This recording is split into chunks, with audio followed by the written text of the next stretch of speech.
Ese año nuevo literalmente explotó el espíritu navideño. Fue una de las primeras festividades que pasé en Buenos Aires y creo que por eso todo se me quedó tan grabado. Cuando todavía estás recién llegado, cualquier cosa rara se te multiplica por 10 y este barrio tenía material de sobra incluso para alguien acostumbrado al caos. Vivía en una cuadra bastante tranquila y cercana, de esas donde todos se conocen de vista, se saludan con la cabeza y saben exactamente a qué hora sale cada uno a sacar la basura. Justo enfrente de donde yo estaba vivía esa familia, la familia ultra religiosa, no moderadamente creyentes, no solo de vamos a misa los domingos, no, esta gente estaba en otro nivel. Procesiones internas, rezos colectivos, música sacra a todo volumen en fechas clave, todo muy prolijo, muy correcto, muy recto. Y en el medio de ese ecosistema perfectamente ordenado estaba el hijo. El hijo era el problema, o la atracción principal, depende desde dónde se mire. Un punk, pero punk de verdad, no estética de Insta ni nada. Tenía el pelo parado cuando todavía no estaba tan de moda volver a los 90, ropa rota con intención, botas siempre sucias, y una energía constante de alguien que claramente no encajaba en el molde familiar que le había tocado. Mientras el resto de su familia hablaba bajito y caminaba en fila, él parecía vivir en permanente estado de rebeldía controlada. El barrio entero lo conocía, aunque nadie sabía bien cómo se llamaba. Para todos era el hijo de la vecina religiosa. Y no solo porque fuera diferente, sino porque tenía una costumbre que ya era casi parte del calendario barrial: tirar petardos. Pero muchos, demasiados. No era solo en Navidad, eso es importante. Si hubiera sido solo el 24 a la noche podría pasar solo por tradición argentina. Pero no, este pibe celebraba absolutamente todo con explosiones.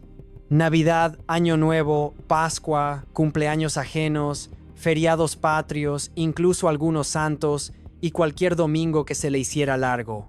Si había una excusa mínima, él encontraba la forma de justificar sacar pólvora y fuego.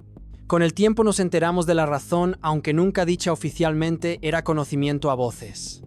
En esa casa, la música estaba prohibida si no era religiosa. Las salidas nocturnas eran mal vistas. La ropa inadecuada generaba discusiones eternas, y él, en lugar de irse, había decidido quedarse y hacer ruido, literalmente. Los petardos eran su manera de existir dentro de una familia que prefería el silencio y la obediencia. Cada festividad era igual. Después del brindis, cuando la familia entraba a rezar o a acomodar la mesa, él salía solo a la calle con bolsas enteras de cañitas voladoras, bombas de estruendo y cosas que nadie sabía bien de dónde salían. Y como siempre tiraba cantidades absurdas, al final salía medio barrio a mirar. No por apoyo, sino por morbo y pura costumbre. Pero yo no paraba de pensar en que algo podía pasar. Ese año nuevo en particular, yo ya había escuchado historias. Vecinos contándome que una vez había quemado un contenedor, que otra había hecho sonar alarmas a 5 cuadras y que el padre había jurado no volver a prestarle el auto después de un incidente menor con la luneta. Todo contado en tono de anécdota graciosa hasta ese día. La familia esa noche estaba especialmente tensa. Se notaba, tenían más gente de lo habitual, más rezos, más intentos de mantener todo bajo control. El padre había estacionado su Peugeot 404 justo frente a la casa como siempre, impecable, lavado para la ocasión. El símbolo máximo de orden y tradición en ese señor. Y el hijo rondaba inquieto, como esperando el momento exacto para hacer algo. Después del brindis, como si siguiera un guión que ya todos conocían, él salió. Primero tiró un par de rondas de cañitas, nada fuera de lo normal para su estándar. Luces, ruidos, con aplausos aislados del barrio. Todo dentro de lo esperado.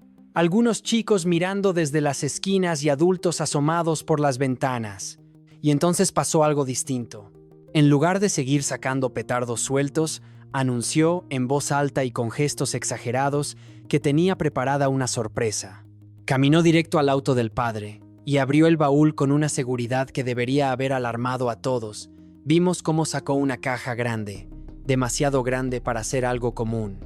Yo creo que ahí todos pensamos lo mismo, por lo menos los chicos y los adultos más jóvenes, que era una de esas baterías de fuegos artificiales que lanzan varios misiles, por así decirlo, seguidos. Algo exagerado, sí, pero dentro de lo que ya le conocíamos.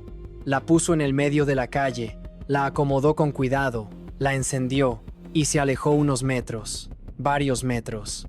Parado con esa postura confiada de alguien que ya hizo esto 1000 veces y cree tener todo bajo control.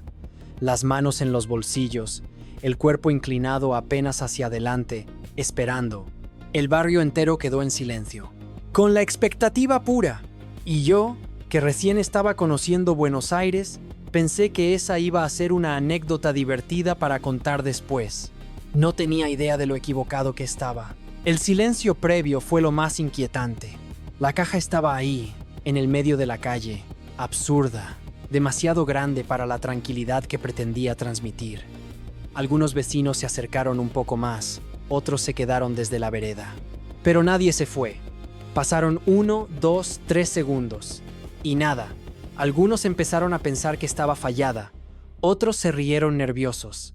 El padre del pibe asomó apenas la cabeza desde la puerta, con esa mezcla de resignación y vergüenza que ya parecía permanente en su cara cada vez que su hijo hacía una de las suyas. Y entonces no salió ningún misil. Lo que hubo fue una detonación seca, brutal, completamente fuera de escala. Una explosión que no se elevó, sino que se expandió, a nivel del suelo, como si la calle misma hubiera decidido estallar. El ruido fue ensordecedor, no un ruido festivo, ni algo que asocias con celebraciones. Fue un golpe físico, algo que se sintió en el pecho antes de que el cerebro pudiera procesarlo. Vimos una luz blanca, intensa, que por un segundo dejó todo completamente iluminado, como si fuera de día pero peor. Después vino el caos. El aire se llenó de humo, de olor a pólvora y de polvo, gente gritando, cayéndose o llevándose las manos a la cabeza sin entender qué acababa de pasar. Yo sentí que el piso vibró, no metafóricamente, literalmente vibró. Cuando el humo empezó a disiparse, el barrio ya no era el mismo. 3 casas tenían todos los vidrios del frente completamente reventados. Ventanas hechas añicos, cortinas volando, marcos torcidos. El Peugeot 404 del padre no la libró, tenía la luneta trasera destruida, como si alguien le hubiera dado un mazazo perfecto. Restos de vidrio por todos lados. La gente estaba en el piso, algunos sentados, otros tirados, pero definitivamente todos estaban desorientados. Nadie entendía lo que acababa de pasar. Los niños más chicos empezaban a llorar y los adultos se tocaban la cabeza y los brazos, revisándose, como chequeando que todavía estuvieran completos. Y en el medio de todo eso, la imagen que hasta el día de hoy no puedo borrar. El hijo de la vecina estaba sentado en el asfalto, entero, pero completamente negro. La cara, la ropa, el pelo, todo cubierto de pólvora y hollín como si hubiera salido de una chimenea. Parecía un dibujo animado mal sombreado, con una expresión que claramente decía que él no tenía idea de que eso sucedería. Todo se le salió de las manos y apenas pudo articular una frase. «Loco, me fui a la...». Ahí, con los ojos bien abiertos, recién entendiendo la magnitud de lo que había hecho, recién entonces cayó la ficha colectiva de que esto no había sido una travesura, ni un exceso típico de la festividad. Había sido algo serio, peligroso e irresponsable. Y milagrosamente nadie estaba gravemente herido porque todos estaban lo suficientemente lejos, gracias al cielo. El padre salió corriendo de la casa, ya no con vergüenza sino con pánico puro. La madre detrás, llevándose las manos a la cara y rezando sin parar. El resto de la familia salió también, completamente fuera de su mundo controlado, enfrentándose al resultado literal de años de tensión acumulada. De repente, las sirenas empezaron a escucharse a lo lejos. Alguien había llamado a emergencias, obviamente. Otros vecinos gritaban nombres buscando a los suyos, trataban de calmar a los chicos. El barrio, que minutos antes estaba esperando fuegos artificiales, ahora parecía una escena de desastre natural. Y el vecino seguía ahí, tirado por su propia bomba festiva, mirando sus manos negras, como si no las reconociera, con una expresión que no era de orgullo ni de rebeldía, era de verdadero susto. De alguien que se dio cuenta demasiado tarde de que se le fue todo el control de la situación. Yo me quedé parado, sin moverme, tratando de entender cómo el año nuevo podía torcerse así en segundos. Pensando en todas las veces anteriores en las que había tirado petardos, todas las advertencias ignoradas y las risas nerviosas del barrio que normalizaron algo que nunca fue normal. Supe en ese momento que lo que acababa de pasar no iba a terminar esa noche, porque cuando una explosión es tan grande, las consecuencias nunca se quedan solo en el ruido. Las sirenas no tardaron tanto como uno hubiera esperado, pero tampoco llegaron de inmediato. Fueron esos minutos raros donde el tiempo se estira, nadie sabe bien qué hacer y todos actúan por reflejo. Algunos vecinos empezaron a barrer vidrios como si eso pudiera devolver la normalidad. Otros seguían sentados en la vereda, todavía medio aturdidos. Y el olor a pólvora seguía en el aire, bien pesado, mezclado con ese silencio incómodo que solo aparece después de un susto grande. El hijo de la vecina no se había movido para nada. Nadie lo quería tocar. No porque no quisieran ayudar tal vez, sino porque no sabían si estaba bien, si estaba en shock y si iba a reaccionar mal. Él miraba alrededor como si recién estuviera entendiendo dónde estaba parado. La familia estaba completamente desarmada. El padre iba y venía sin rumbo, miraba el auto, miraba las casas, miraba al hijo, como si no pudiera decidir cuál de todos esos desastres le dolía más. La madre no paraba de persignarse, murmurando oraciones sin orden y mezclando su miedo con culpa. Los menores miraban todo con los ojos abiertos de par en par. Cuando finalmente llegaron las autoridades, la escena ya parecía escena de crimen. Vidrios rotos, restos de cartón chamuscado, vecinos alterados, chicos llorando y un pibe completamente ennegrecido sentado en el medio de la calle como una estatua de piedra. Empezaron a hacer preguntas, tomar notas y mirar los daños. El barrio entero hablaba al mismo tiempo. Todos querían contar su versión, exagerando un poco, y especialmente remarcar que esta no era la primera vez. Ahí empezó a salir todo lo que durante años se había dicho en voz baja. Que el pibe siempre hacía lo mismo, que no respetaba fechas ni horarios, que más de una vez se había ido al límite, que los padres siempre lo cubrían, y que el barrio había sido demasiado permisivo. Me sorprendió todo lo que decían porque antes de la explosión estaban disfrutando del espectáculo. La familia trataba de explicar, justificarse y de minimizar que era una tradición, que siempre lo había hecho pero nunca había pasado nada grave. Que no pensaron que esa caja fuera más una bomba que un petardo. No sabían de dónde la había sacado. Llenaron a los oficiales de excusas rápido, atropelladas, sin orden, como si intentaran apagar un incendio con palabras. Los vecinos de las casas con los vidrios rotos estaban furiosos. No se pusieron violentos, pero sí firmes. Había mucha bronca contenida. La bronca de quien se cansó de mirar para otro lado, que toleró demasiado tiempo algo solo porque era un festejo o era el chico rebelde. En algún momento alguien ayudó al hijo de la vecina a ponerse de pie. Caminaba lento, torpe, todavía todo negro, con la ropa visiblemente arruinada. No parecía herido de gravedad, pero estaba completamente ido. Ya no tenía esa actitud desafiante de otras fiestas. No se veía orgulloso, parecía tener miedo, y algo más peligroso todavía, vergüenza. Empezó a quedar claro algo que él no tiraba petardos solo por rebeldía. No eran solo ganas de llamar la atención. Era la única forma que había encontrado de hacerse escuchar en una casa donde todo se resolvía con silencio, rezos y negación. Cada explosión, cada estruendo, era una forma torpe de decir que no encajaba, que no podía respirar en ese molde tan apretado. Pero esa noche se le pasó un poco la mano. Las autoridades terminaron yéndose después de dejar advertencias, anotaciones y caras largas.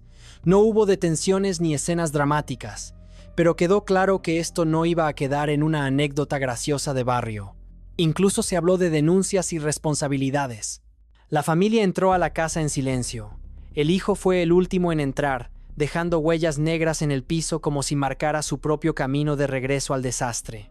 El barrio quedó distinto después de eso, no solo por los vidrios rotos, por la sensación de que algo se había roto también entre los vecinos y esa familia. Como si de golpe todos hubiéramos decidido que ya no iba a haber más tolerancia disfrazada de tradición. Yo parado ahí, entendí que todavía faltaba la parte más incómoda de todo esto.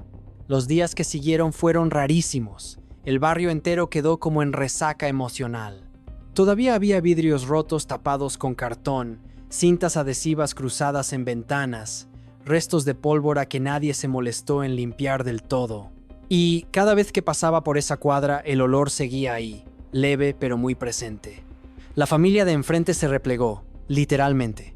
Las cortinas ya no se veían abiertas, la puerta casi siempre estaba cerrada, cero música, ni religiosa, cero movimiento. Era como si hubieran decidido desaparecer un tiempo, esperar a que todo se enfriara. Y el hijo directamente no se veía por ningún lado. Durante semanas no salió a la vereda, no se sentó en la puerta, ni hubo ruidos. Para alguien que siempre había sido sinónimo de estruendo, su ausencia se sentía más fuerte que cualquier petardo. El barrio, que antes se quejaba de él, ahora lo mencionaba en voz baja, como hasta preocupados. Con el tiempo empezaron a circular varias versiones, que el padre lo había obligado a hacerse cargo de los arreglos, que estaba trabajando para pagar los vidrios ajenos, que probablemente le habían prohibido cualquier cosa relacionada con pólvora y que estaba castigado de una manera que, viniendo de una familia tan rígida, era casi peor que cualquier multa. Nada confirmado, pero todo era creíble. Lo que sí fue evidente es que las festividades siguientes pasaron en un silencio sospechoso. El barrio entero vivió una paz rara, más incómoda, como cuando te acostumbras tanto al ruido que el silencio te parece antinatural. Una tarde, bastante tiempo después, lo vi, sentado en la vereda, solo. Ya no tenía el look tan extremo, seguía siendo él, pero más apagado, como si se hubiera encogido un poco. No levantó la vista cuando pasé y no parecía enojado ni desafiante, parecía cansado. Entendí que el castigo no había sido solo externo, no fue solo pagar daños o aguantar miradas, fue darse cuenta de que había cruzado una línea invisible, que por primera vez su ruido no hubiera sido interpretado como rebeldía sino como peligro, cambiaba todo. La familia nunca volvió a ser la misma, se notaba incluso desde afuera, menos gente entrando y saliendo, menos celebraciones visibles, menos intento de mostrar perfección. Como si ese estallido hubiera hecho explotar también la idea de que podían seguir fingiendo que eran perfectos y que todo estaba bajo control.